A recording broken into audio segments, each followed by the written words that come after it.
Mari kita berdoa. Kasih karunia dan damai sejahtera dari Bapa dan dari anaknya Tuhan Yesus Kristus menyertai kamu sekalian.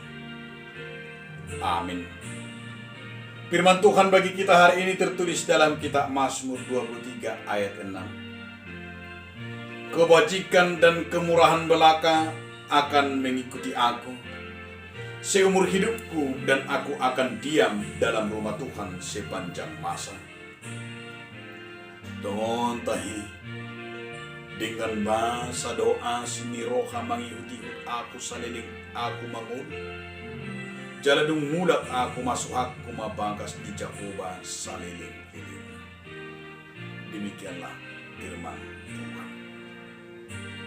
Saudara, dalam nama Tuhan Yesus Kristus, kebajikan dan kemurahan belaka akan mengikuti aku seumur hidupku. Merupakan sebuah ucapan syukur yang keluar dari lubuk hati yang paling dalam, di mana Tuhan selalu menyatakan kasih karunia-Nya yang ajaib di sepanjang hidup pemazmur. Oleh sebab itu, setelah mengalami semuanya ini, Daud bertekad dan berjanji dalam sisa hidupnya akan dipersembahkan seluruhnya kepada Tuhan dan tidak akan pernah meninggalkan Tuhan di dalam hidupnya. Jadi, begitu menarik kepada kita agar kita melangkah menuju masa depan yang sungguh luar biasa. Bukan lagi masa yang penuh tanda tanya. Mari kita melangkah dengan kaki, melangkah dengan tujuan bahwa di depan kita adalah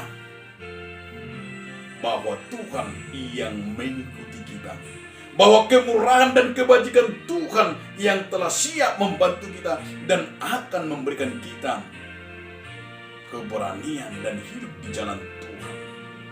Disinilah pemazmur berkata, kebaikan Tuhan yang menyertai, yang melindunginya, kemurahan Tuhan yang mengampuni dan melupakan dosanya, kebaikan Tuhan yang menyediakan segala keperluannya, kemurahan Tuhan yang menyenangkannya, kebaikan Tuhan yang menolongnya, rahmat Tuhan yang memulihkannya. Kebaikan Tuhan itu sebuah bangsa yang luar biasa dalam kehidupan kita. Oleh karena itu jangan pernah putus asa. Itulah sebabnya Daud menyatakan, tinggallah aku di rumah Tuhan selamanya. Maksudnya adalah bahwa dia akan percaya kepada Tuhan apapun yang terjadi. Itu juga yang mau dinyatakan kepada kita di sepanjang hidup kita ini, agar kita semakin rindu bersekutu, agar kita semakin rindu tiap hari bersama-sama dengan Tuhan. Apapun yang kita kerjakan, mari libatkan Tuhan di dalam perbuatan, dalam keluargamu, dalam pekerjaanmu. Amin. Terima kasih Tuhan Yesus Kristus atas firman Tuhan yang kami terima, agar kami Tuhan merenungkan firman itu, melibatkan Tuhan dalam setiap tindakan kami, karena kemurahan dan kebajikan Tuhan yang selalu menyertai dan mengikuti kami. Itu sebabnya kami Tuhan dapat berbuat dengan kehendak-Mu. Terima kasih Tuhan. Amin.